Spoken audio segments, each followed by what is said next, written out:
nuestro culto de hoy, 24 de diciembre, de alguna manera una fecha singular en Occidente.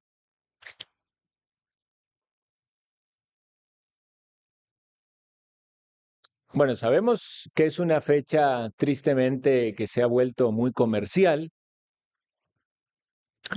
Muchas personas están muy preocupados por los regalos de Navidad y el énfasis mayoritariamente se pone en el festejo, la fiesta.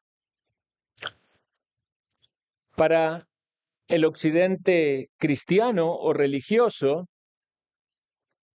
es una celebración religiosa que también tiene sus cuestionamientos. Ya aquí hemos tratado ese tema, ¿verdad? Porque creo que casi todos tenemos el entendimiento y la convicción que no es la fecha en la cual el Señor Jesucristo nació. Y también muchas controversias que se levantan acerca de el origen de esa celebración. Pero sin embargo, algo sí podemos decir, que es la alegría acerca de la consideración de esta doctrina maravillosa del advenimiento del Mesías. Entonces, aunque nos distanciamos en algunas cosas de cómo algunos abrazan la Navidad, no podemos negar que la enseñanza acerca de que Jesucristo vino al mundo es algo que está claramente marcado en las Escrituras y debe ser significativo para cada persona en este mundo, porque estamos hablando de que Dios envió a un Salvador. Los domingos por la mañana estamos estudiando el libro de Éxodo, pero pensando en que posiblemente algunos hoy tengan algún tipo de reunión familiar o se encuentren con alguna persona y quizás en las familias haya alguien que saque el tema acerca de la Navidad. Entonces quise tomar para este sermón un tema relacionado con el advenimiento del Mesías. Y el estudio del libro de Éxodo lo vamos a tener por la tarde. Entonces espero que podamos tomar en consideración lo que Dios nos trae por su palabra. Y quiera entonces el Señor, por lo menos que usted pueda recordar algo de lo que hoy compartimos, para que a su vez, ya sea hoy o mañana o en algún momento que usted se encuentre con alguien que no es un creyente o que no tiene paz con el Señor, usted pueda compartirle el Evangelio y pueda hacer esta temática una manera de encauzar la conversación. Entonces los invito a que abramos las Biblias en Isaías capítulo 7, versículo 14. Libro del profeta Isaías, capítulo 7, versículo 14.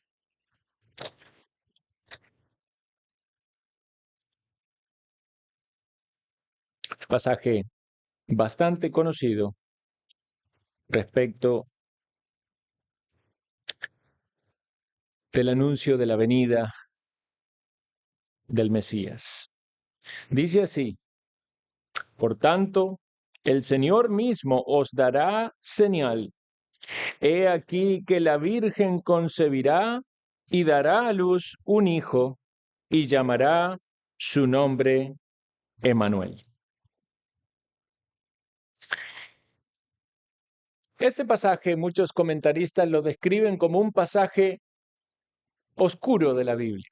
Y uno podría decir, pero ¿por qué dicen esto si es un pasaje tan maravilloso que nos habla acerca de la venida de Cristo? Bueno, precisamente las complicaciones de interpretación de este pasaje tienen que ver no tanto cuando pensamos en la venida de Jesucristo, sino más bien en lo que significó este mensaje para el rey Acaz, al cual el profeta Isaías es mandado a llevar palabra. Este rey Acaz reinó en el sur, en Judá, entre los años 735 al 715. Fue un monarca de gran importancia, reinó varios años comparado con otros. Históricamente, durante su reinado y como resultado de su política, el pueblo de Dios se convirtió en un vasallo o tributario de Asiria. Ustedes saben que los asirios estaban de algún modo acechando a la tierra. Y nunca más existió allí el trono de David como un estado soberano. Muy interesante eso, aún hasta lo que sabemos después del retorno del cautiverio. Ahora, cuando pensamos en el aspecto teológico, Acaz negó la fe en Dios. Él tuvo un liderazgo firme y resuelto, pero fue en una dirección equivocada.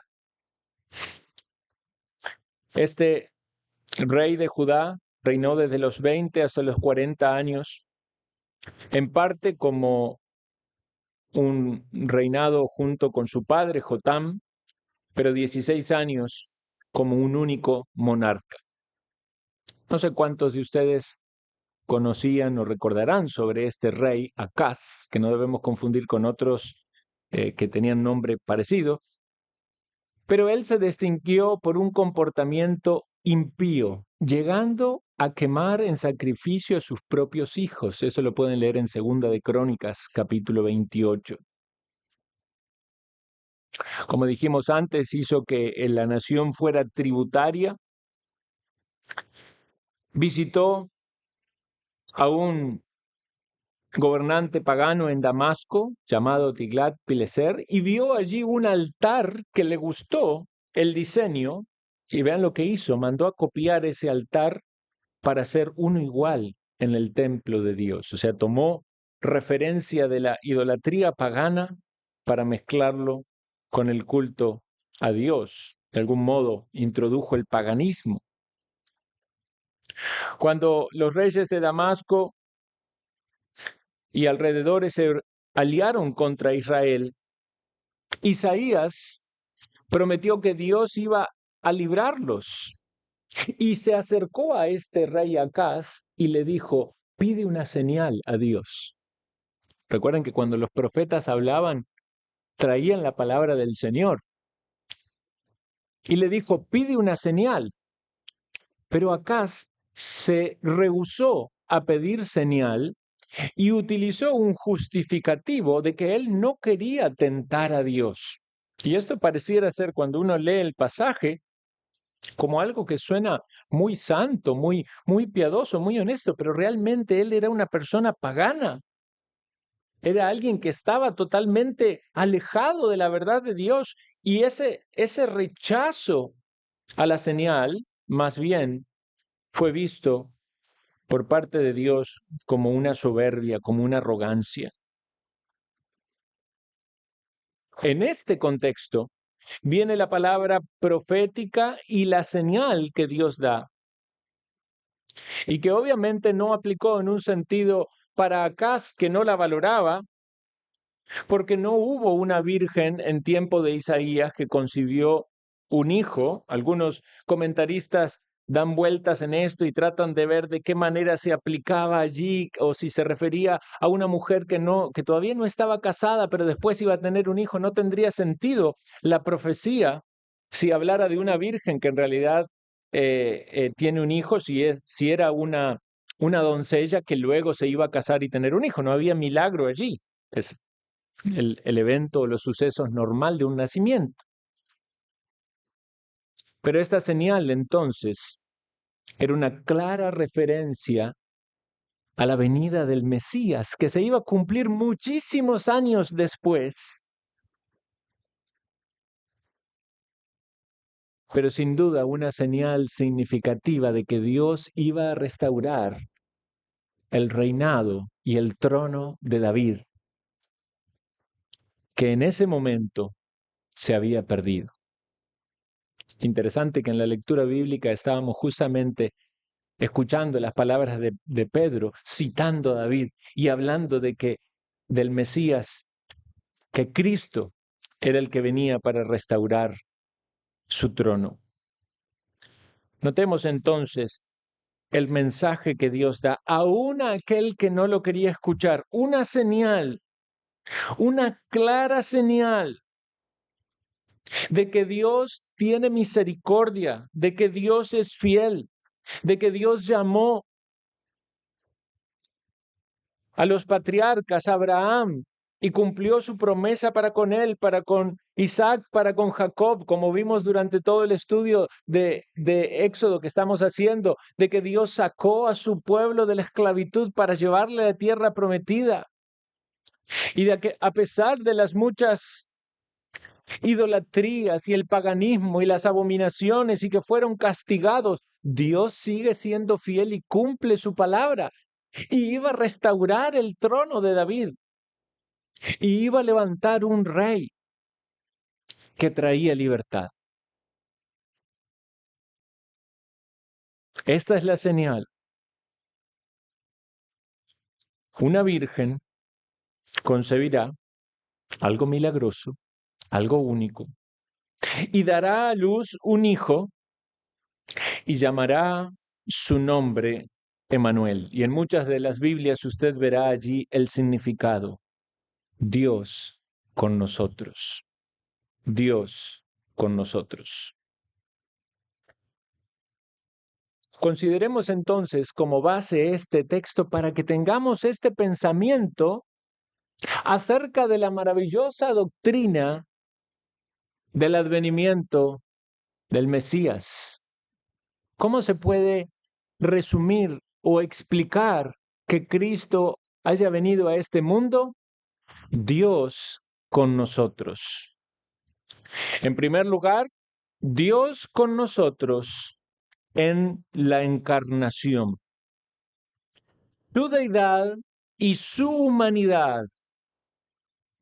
Porque entendemos que el Hijo de Dios, la segunda persona de la Trinidad, es eterno. No tuvo un cuerpo humano desde la eternidad. Dios en su esencia, eterno, Padre, Hijo y Espíritu Santo, no tiene cuerpo, como lo aprendemos en el catecismo.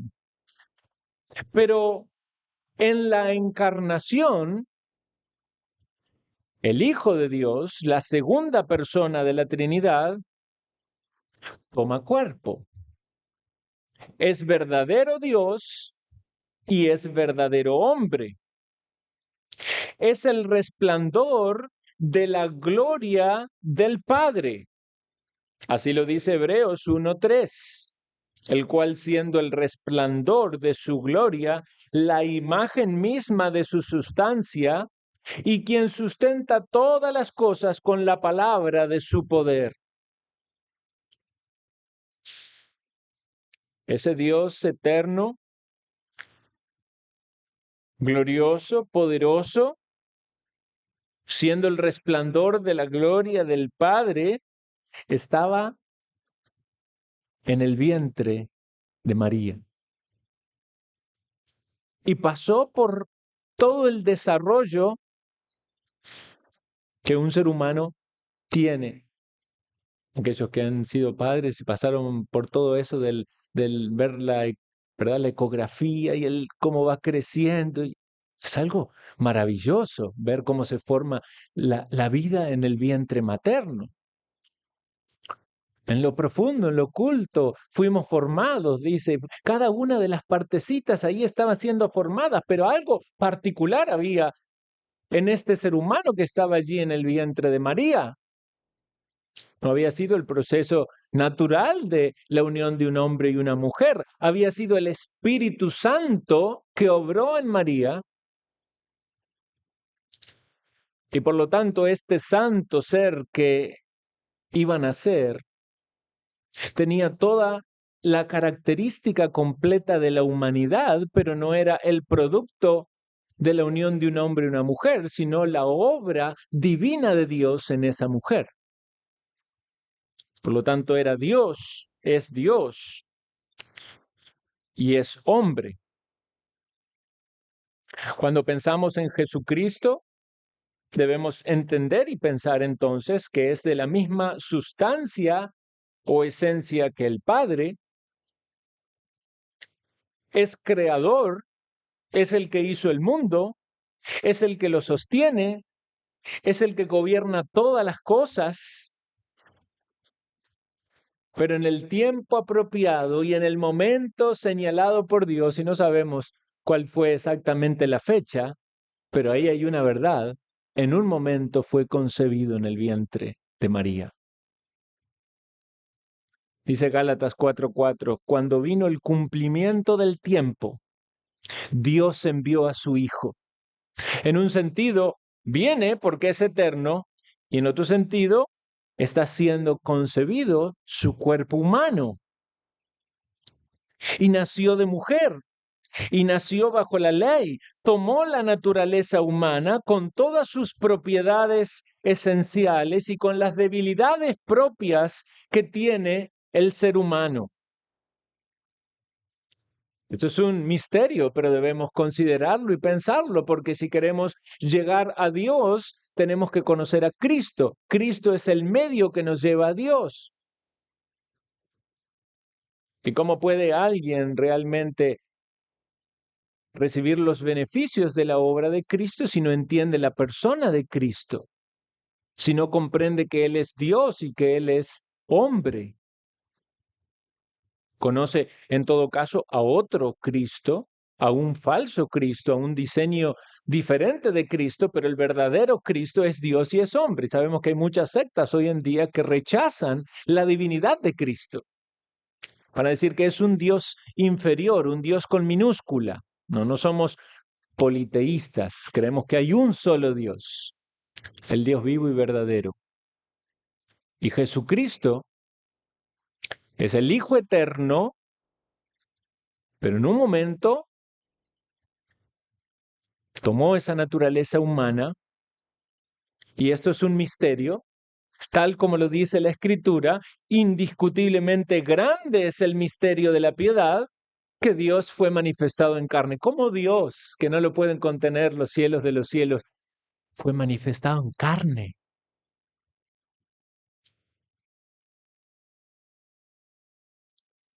Entonces, debemos ver Dios con nosotros en que tomó la naturaleza humana. Es el Dios eterno, grande, poderoso, que le habló a Adán en el Edén y le dijo lo que no debía hacer: no comerás de ese árbol.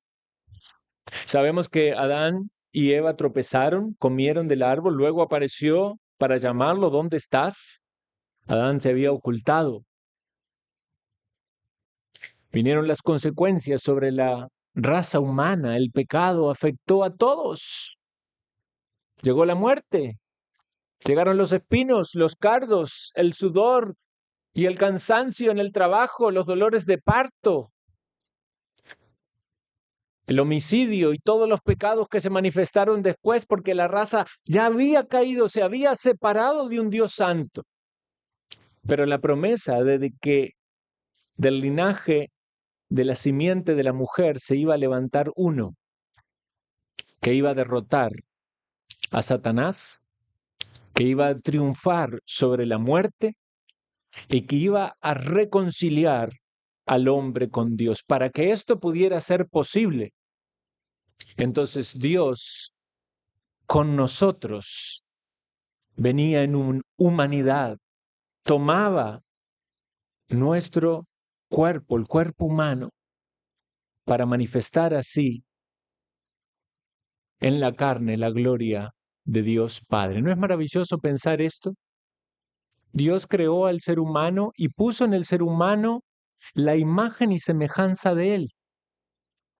A pesar de que nosotros caímos, de que somos una raza que caímos y obviamente el pecado de alguna manera distorsiona esa imagen y semejanza de Dios, pero aún así Dios tiene en tanta estima el pináculo de su creación y su compromiso desde antes de la fundación del mundo, de redimir un pueblo para sí, que Dios viene con nosotros y se hace hombre. Más cerca del ser humano no puede estar, siendo Dios infinito y eterno, toma carne, se hace hombre.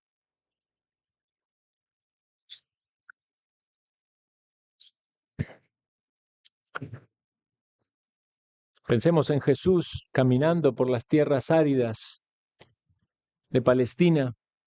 ¿Cuántas veces tuvo hambre? ¿Cuántas veces tuvo sed? ¿Cuántas veces tuvo sueño y tuvo que dormir? Tanto que hasta en la barca se durmió, aun cuando las olas eran grandes y el viento soplaba fuerte. Él sufrió la fatiga, sufrió el dolor, conoce todas las experiencias humanas, excepto el pecado. Indiscutiblemente grande es el misterio de la piedad. Dios fue manifestado en carne. Primer pensamiento es Dios con nosotros en su encarnación. El segundo pensamiento es Dios con nosotros en la expiación.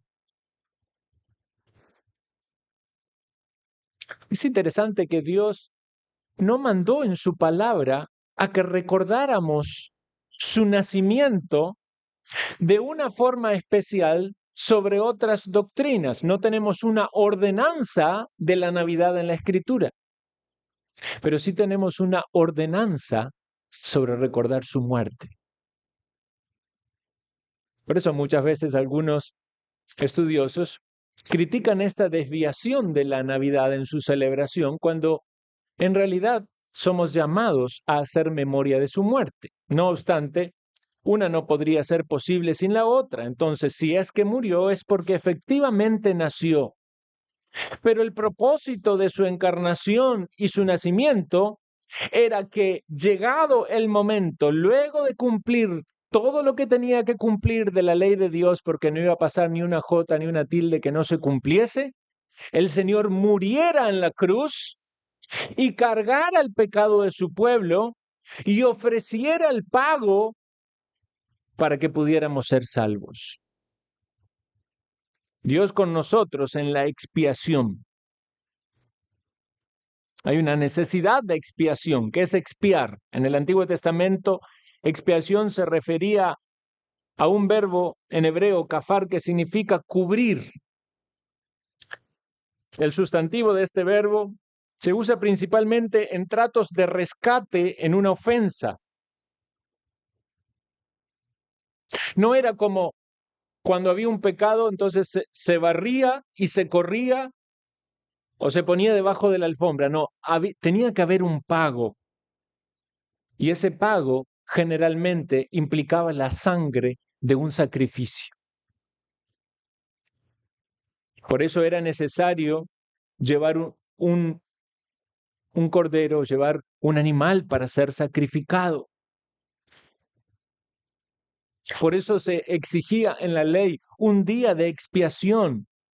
Levítico 16:33 dice, porque en este día se hará expiación por vosotros y seréis limpios de todos vuestros pecados delante de Jehová. En el día de expiación era necesario un animal que sea sacrificado y que se presente allí en el tabernáculo, en el altar, en el lugar santísimo. Y como si esto fuera poco, era también necesario algo visible y se traía allí un carnero y el sacerdote imponía las manos y se enviaba lejos para que el pueblo visiblemente pudiera ver y pensar que esos pecados eran enviados lejos. Pero era necesario también el derramamiento de la sangre, porque la vida de la carne en la sangre está. Y yo os las he dado para hacer expiación sobre el altar por vuestras almas, y la misma sangre hará expiación de la persona. Eso dice las Escrituras. Pensemos esto a la luz del advenimiento del Mesías. Porque todo lo que vemos en el Antiguo Testamento no era un fin en sí mismo, sino sombra de los bienes venideros, apuntando hacia el sacrificio, hacia aquel que venía a derramar su sangre, no una sangre que tan solo cubría los pecados y calmaba la ira de Dios hasta que nuevamente era necesario otra vez el sacrificio, sino que una vez y para siempre Jesucristo derramó su sangre reconciliando al hombre con Dios. Dice Hebreos capítulo 10, versículo 8. Sacrificio y ofrenda y holocaustos y expiaciones por el pecado no quisiste, ni te agradaron, las cuales cosas se ofrecen según la ley. Y diciendo luego, he aquí vengo, oh Dios, para hacer tu voluntad, quítalo primero para establecer esto último. En esa voluntad somos santificados mediante la ofrenda del cuerpo de Jesucristo, hecha una vez y para siempre. Dios con nosotros en la expiación, en la redención, en la salvación, porque vino con ese propósito de morir en la cruz, cargando el pecado de su pueblo, para que ya no haya el temor a ese castigo que viene sobre todos aquellos que no tienen el perdón de sus pecados. ¿Has encontrado ese perdón? ¿Puedes decir, Dios está conmigo, Dios está conmigo, con nosotros? No solamente en su encarnación, en el hecho de que entiendas de que un día Jesús nació y vino y fue un hombre, sino también en la expiación, en que su muerte te ha afectado a ti de manera puntual y particular, porque la culpa y la carga que tienes por tus pecados fue solucionada por Cristo allí en la cruz donde murió. Y por medio de la fe y la confianza en ese sacrificio, descansas en que tus pecados han sido perdonados y tienes paz con Dios. Muchos no pueden decir hoy Dios conmigo o Dios con nosotros. Esto es un dicho particular del pueblo de Dios, de aquellos que son redimidos, de aquellos que saben que Cristo les ha salvado, de aquellos que en su corazón brota adorar a Dios por la salvación que nos ha dado.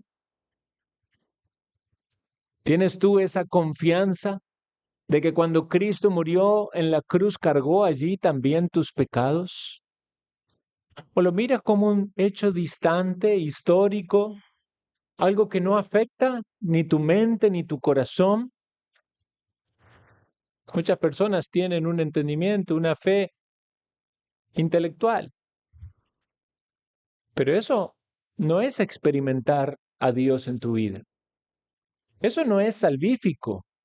Muchos dicen ser cristianos porque tienen una religión o porque tienen una tradición, pero ¿realmente tienes tú la confianza de que Dios vino a este mundo para cumplir un propósito específico de salvar? Y entre aquellos que vino a salvar, ¿estás tú? Y por lo tanto entiende que tus pecados, cada uno de tus pecados y todos tus pecados fueron cargados por Cristo en la cruz para reconciliarte con Dios. Es importante que haya un claro entendimiento de la culpa para que también haya un claro reconocimiento de la grandeza de la salvación. Dios con nosotros porque vino a salvarnos. Puedes decir que estás entre aquellos que han experimentado la salvación. En tercer lugar, Dios con nosotros en la esperanza. Aquellos que tenemos a Cristo en nuestro corazón, aquellos que profesamos públicamente que el Señor nos ha salvado, no lo hacemos de una manera presuntuosa, como que somos mejores que otros. No, por el contrario, nos hemos reconocido pecadores, dignos de castigo eterno, pero que por medio de la fe recibimos ese regalo de la gracia de Dios. Nosotros gozamos de una esperanza presente y futura. Presente porque tenemos no solamente un Salvador, sino también un Señor que es nuestro mediador y nuestro intercesor. Tenemos un Maestro que día con día nos enseña, pues somos sus discípulos. Tenemos un sumo sacerdote que no solo ofreció la ofrenda para salvarnos, sino también que intercede por nosotros en nuestras debilidades. Alguien que puede compadecerse de nosotros, porque experimentó en carne y en su vida todas las cosas que nosotros podemos experimentar, excepto el pecado. Y gracias a Él, en su pureza y su santidad, tenemos también la liberación en la lucha con el pecado. ¿Gozas de esa esperanza que hoy muchos no tienen? Para muchas personas, hoy en día, ¿cuál es la esperanza? ¿Cuál es la esperanza de las personas que te rodean, que no tienen a Cristo? Ese sería un buen tema para hablar en esta noche con aquellos que te encuentres. Pregúntale a tu familiar, conocido, incrédulo, pregúntale, ¿cuál es su esperanza de vida? ¿En qué espera? ¿Espera en que cambien las condiciones económicas, sociales, políticas? ¿Espera que salga de sus problemas que está viviendo, económicos, de salud? ¿Cuál es su esperanza? Los años van pasando y la salud va decayendo. ¿Cuál es su esperanza? ¿Cuál es su esperanza en esta vida presente? ¿Y cuál es su esperanza después de que esta vida termine? Los creyentes gozamos de esperanza en el presente y gozamos de esperanza para la eternidad. En el presente podemos pasar por muchas aflicciones, pero tenemos la promesa de la presencia de Cristo con nosotros. Tenemos la promesa de que Él está con nosotros hasta el fin del mundo y Él nos trae consuelo y aliento y ánimo. Decía Job, yo sé que mi Redentor vive.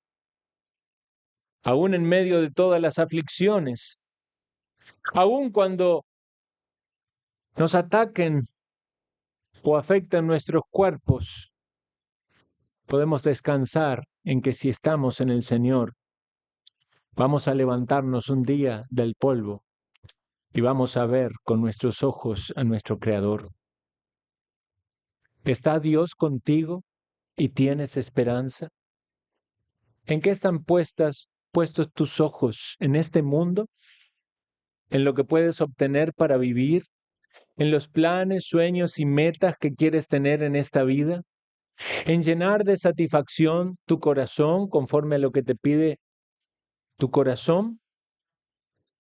¿O está puesta la esperanza en Dios, en aquel que te amó, que se entregó por ti, que cargó tus pecados, que te puso en una relación favorable con Dios, te reconcilió con el Dios santo y justo, en aquel que vela por ti día con día, suple tus necesidades, te guarda, te cuida, te alimenta, te lleva a aguas de reposo y a delicados pastos para que te alimentes de su palabra. En último lugar, Dios con nosotros en la eternidad. Muchas personas no van a poder decir Emmanuel, no van a poder decir Dios con nosotros, porque no van a estar con Dios en la eternidad, porque van a tener que enfrentar después de la muerte física, la muerte eterna. Qué triste que aquellos que en vida han escuchado una y otra vez acerca del mensaje del amor de Dios, han cerrado sus oídos para no oír y como Faraón han endurecido su corazón para no hacer la voluntad de Dios. ¿Acaso no has escuchado que el mensaje del Evangelio son buenas noticias?